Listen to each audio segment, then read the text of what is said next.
Are you struggling to visualize data modeling concepts and practices? Want to know why the star schema is so popular in Power BI circles? This video gives you the overview you need in just 10 minutes before confidently moving forward in your data modeling learning.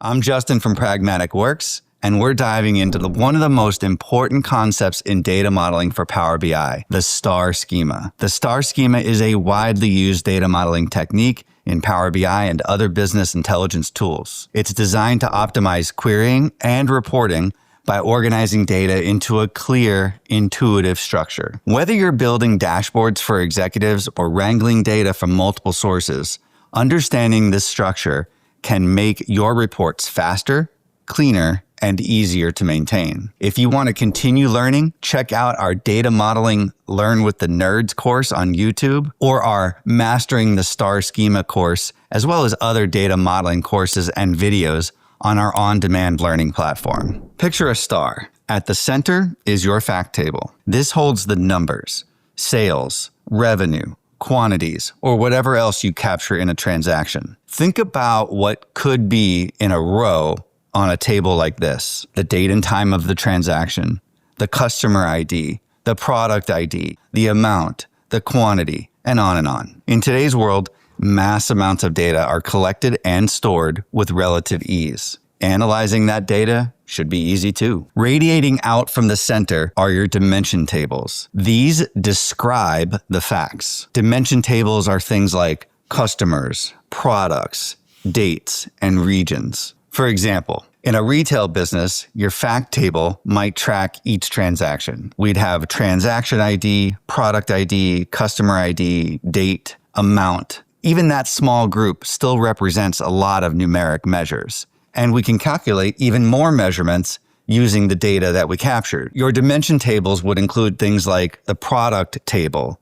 That would have the product ID, the name or product description, the category, the brand, and other relevant information. The customer dimension would have things like the customer ID, the customer name, their age, their loyalty tier. The date dimension table would have a date column and perhaps additional columns like year, month, day, and so on. The region dimension might have the region ID, the country, the city, etc. You could have other dimensions as well, like a salesperson dimension or manufacturer or others depending on your industry and your organization. This star schema allows for quick, interactive analytics. Imagine being tasked with answering the question, what are the total sales by category for January? The sales data would come from our fact table. The category and month would come from dimension tables. Here we see a dimension table for dates, just to show an example of a table that we're using to answer this question. So what are we really doing? We're filtering a fact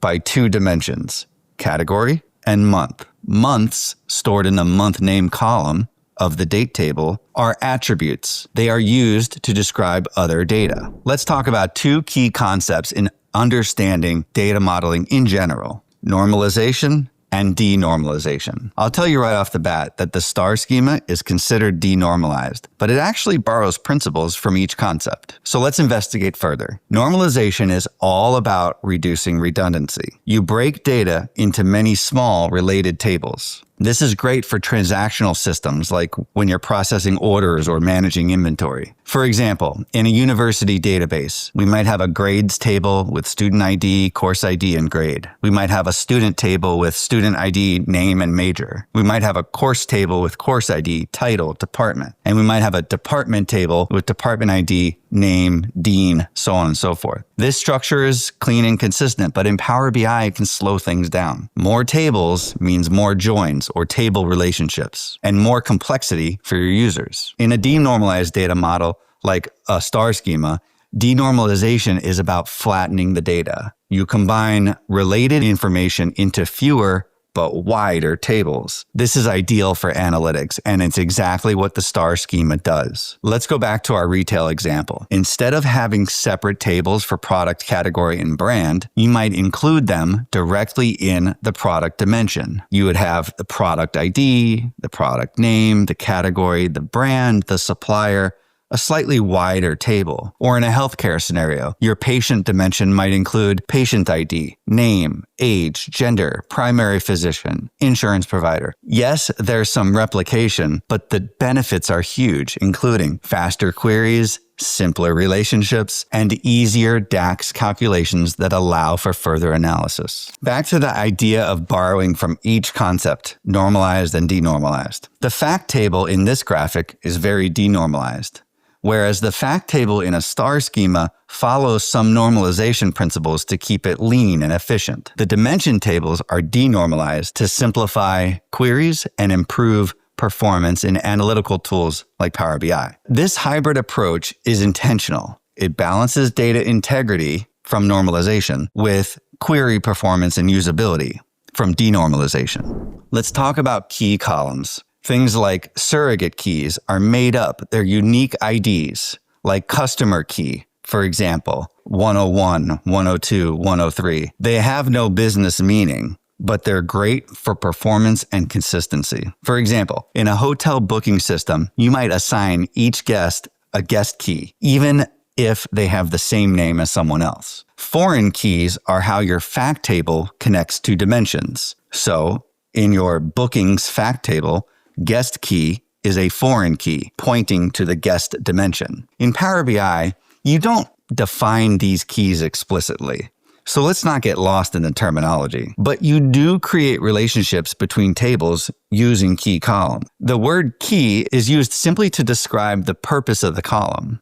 Columns without the word key can certainly be used to make relationships, but with some best practices in mind. Sometimes we see the letters ID in the name of a column, as in customer ID or product ID, or neither, as in the case of using the date column of our date table to establish a relationship. The main point here is that the key column in the dimension table contains unique values. They appear once and only once. This sets up the one side of the one-to-many relationship that we're looking for in a star schema. The many side will be on the fact table side. Speaking of best practices, let's discuss some of these before wrapping up. Number 1, use surrogate keys. That's a column of unique values in your dimension tables. For example, use product key instead of product name to avoid issues when names of products change. Number 2, flatten your dimensions. For example, instead of linking to a separate brand table, include brand info in the product table. Number 3, create one-to-many relationships from dimensions to fact, or many-to-one relationships from fact to dimension. Same thing. An example would be one customer can have many sales, but each sale links to one customer. Number 4, use a proper date table for time-based analytics. For example, include fields like fiscal year, if applicable, week number if you need that, and a column that marks if the day is a holiday or not in your date dimension to customize it to your organization. Number 5, keep your fact table lean. Only include keys and measures if possible. Avoid putting descriptive fields like product name in your fact table. That's what the dimension tables are for. To recap, denormalized models like the star schema are perfect for analytics. The star schema does borrow some normalization concepts, and we see that in the leanness of the fact table. I hope this video gives you a clearer path to building better, faster, and smarter data models in Power BI. Remember, if you want to continue learning, check out our data modeling Learn with the Nerds course on YouTube, or our Mastering the Star Schema course, as well as other data modeling courses and videos on our on-demand learning platform. When it comes to the star schema, do you have a key concept to share with someone who is just entering the data modeling world? Feel free to share it in the comments below. Thanks for watching.